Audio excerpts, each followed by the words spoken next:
ابو ہریرہ رضی اللہ تعالی عنہ روایت کرتے ہیں کہ آپ صلی اللہ علیہ وسلم نے ارشاد فرمایا کہ جو بندہ اپنے آپ کو پہاڑ سے گرا کر قتل کرتا ہے تو وہ جہنم کی آگ میں پہاڑ سے گرایا جائے گا اور ہمیشہ ہمیشہ اسی طرح اس کے ساتھ کیا جائے گا۔ اور جو اپنے آپ کو زہر پی کر اپنے آپ کو قتل کرتا ہے تو زہر اس کے ہاتھ میں ہوگا اور جہنم کی آگ میں ہمیشہ ہمیشہ وہ اسے پیتا رہے گا۔ اور جو لوہے سے اپنے آپ کو قتل کرتا ہے تو وہ لوہا اس کے ہاتھ میں ہوگا اور جہنم کی آگ میں ہمیشہ ہمیشہ وہ اپنے پیٹ میں اسے گھسیٹتا مارتا رہے گا۔ سرکار دو عالم صلی اللہ علیہ وسلم کا فرمان امام بخاری رحمہ اللہ نے یہاں نقل فرمایا کہ دوا پینا جائز ہے، لیکن ایسی چیز جو انسان کو نقصان دے اس کا پینا جائز نہیں ہے بلکہ وہ حرام ہے۔ جس طرح زہر ہے جس کا نقصان یقینی ہے، اللہ تبارک و تعالی نقصان نہ دینا چاہے تو زہر پئیں بھی تو انسان کو کچھ نہ ہو، لیکن یہ نادر ہے، کسی کسی کے ساتھ ایسا ہوتا ہے پختہ یقین والا۔ عموماً ایسا نہیں ہوتا، عموماً ایسا ہی ہوتا ہے کہ زہر پئیں گے تو مر جائیں گے۔ تو اگر خودکشی کو حلال سمجھ کر جائز سمجھ کر انسان کرتا ہے تو وہ کافر ہے، وہ تو ہمیشہ ہمیشہ جہنم میں رہے گا۔ لیکن خودکشی کو جائز نہیں سمجھتا، پریشانی کی وجہ سے وہ خودکشی کر بیٹھتا ہے تو یہ کبیرہ گناہ ہے، اور کبیرہ گناہ کی وجہ سے اللہ تبارک و تعالیٰ کی مرضی ہے، چاہے تو سزا دے چاہے تو اللہ معاف کر دے۔ لیکن سزا کا ذکر ہے، جس طرح مختلف گناہوں کی سزا کا ذکر ہے تو خودکشی کی سزا کا بھی ذکر سرکار دو عالم صلی اللہ علیہ وسلم نے فرمایا کہ جو بندہ اپنے آپ کو قتل کرتا ہے تو جیسے اپنے آپ کو قتل کرے گا قیامت تک اسی طرح جہنم کی آگ میں اس کے ساتھ وہ معاملہ کیا جائے گا۔ اگر وہ اونچی جگہ سے اس نے اپنے آپ کو گرایا ہے، پہاڑ سے گرایا ہے، کئی منزلہ سے گرایا ہے، کسی پل سے گرایا ہے،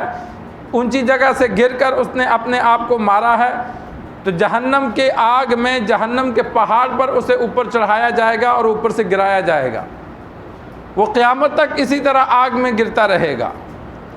اگر زہر پی کر مرا ہے تو قیامت تک جہنم میں وہ جہنم کی آگ میں وہ زہر پیتا رہے گا۔ اپنے آپ کو چھریاں ماری ہیں تو وہ جہنم کی آگ میں مارتا رہے گا۔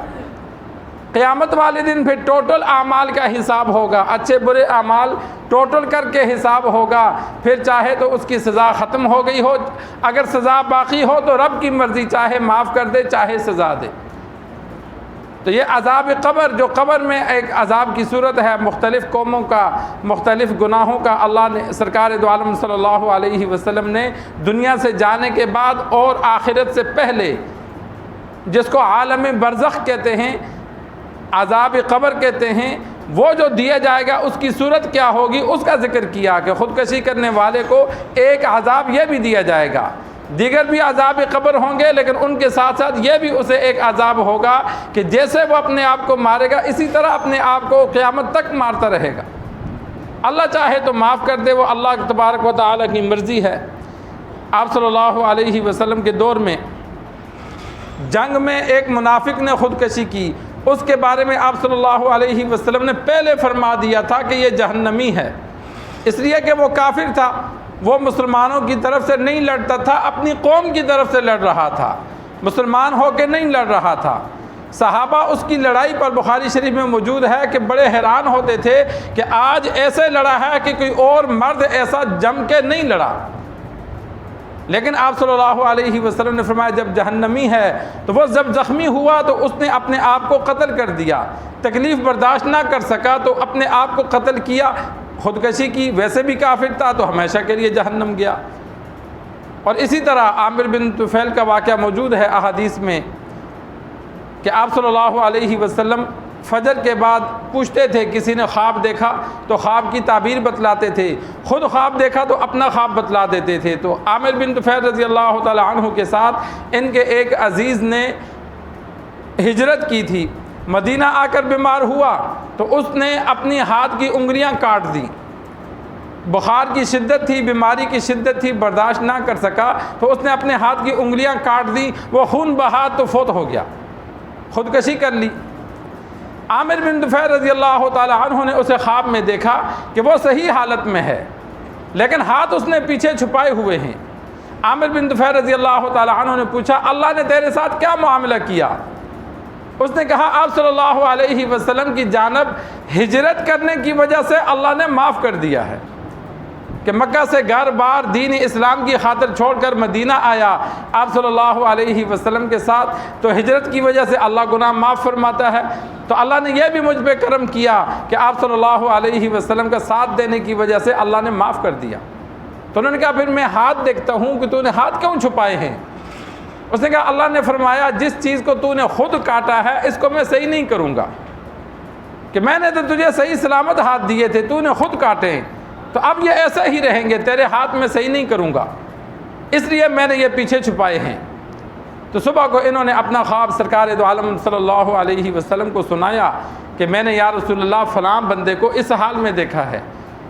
آپ صلی اللہ علیہ وسلم نے تصدیق فرمائی کہ ہاں تو نے صحیح دیکھا، وہ جنت میں ہے، اور ساتھ دعا فرمائی، اللہم ولیدیہ فاغفر،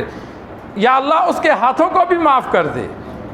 یہ دعا فرما دی کہ جس طرح باقی جسم کو معاف کر دیا، ہاتھ واپس نہیں کیے کہ اس نے خود کاٹے تھے۔ آپ صلی اللہ علیہ وسلم نے خواب سن کر یہ دعا فرمائی کہ یا اللہ اس کے ہاتھوں کو بھی معاف کر دے، اور اللہ کا وعدہ ہے آپ صلی اللہ علیہ وسلم سے، جس کے لیے آپ صلی اللہ علیہ وسلم دعا فرماتے ہیں اللہ اس کا بیڑا پار کر دیتا ہے۔ تو یہ آپ صلی اللہ علیہ وسلم نے اس کے لیے سفارش فرمائی، تو امید ہے اللہ نے قبول کی ہوگی، اللہ نے ہاتھ بھی واپس کر دیے ہوں گے۔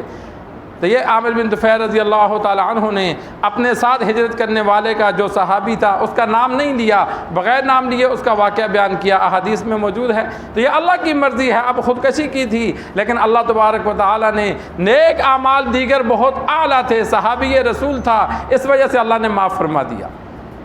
تو یہ خودکشی کرنا کبیرہ گناہ ہے۔ انسان عزیز و اقارب میں اگر کوئی پریشان ہو تو اس کو تسلی دے، ساتھ سمجھائے، یا کسی کا علم ہو کہ یہ غلط قدم اٹھا سکتا ہے تو انسان اس کو سمجھائے کہ دنیا کی تکالیف قابل برداشت ہیں، دنیا سے جانے کے بعد اگر اللہ نے معاف نہ کیا تو وہ جہنم کی آگ میں یہ تکلیف قابل برداشت نہیں ہے۔ جہنم کی آگ ہم نہیں برداشت کر سکتے، اگر نہیں کر سکتے تو کوشش کریں کہ جب تک زندہ ہیں تو زندہ رہیں۔ کوشش انسان کی ہو کہ میں مروں نہ، اللہ کے خوف سے کہ اگر مرتا ہوں تو اگلا جہاں ہمارے لیے بہت مشکل ہے، تو اس کو ڈرایا جائے، جب جہنم سے ڈرایا جائے گا تو پھر وہ غلط قدم نہیں اٹھائے گا۔ اللہ سے دعا ہے اللہ ہمیں دین سیکھ کر سمجھ کر عمل کرنے کی توفیق عطا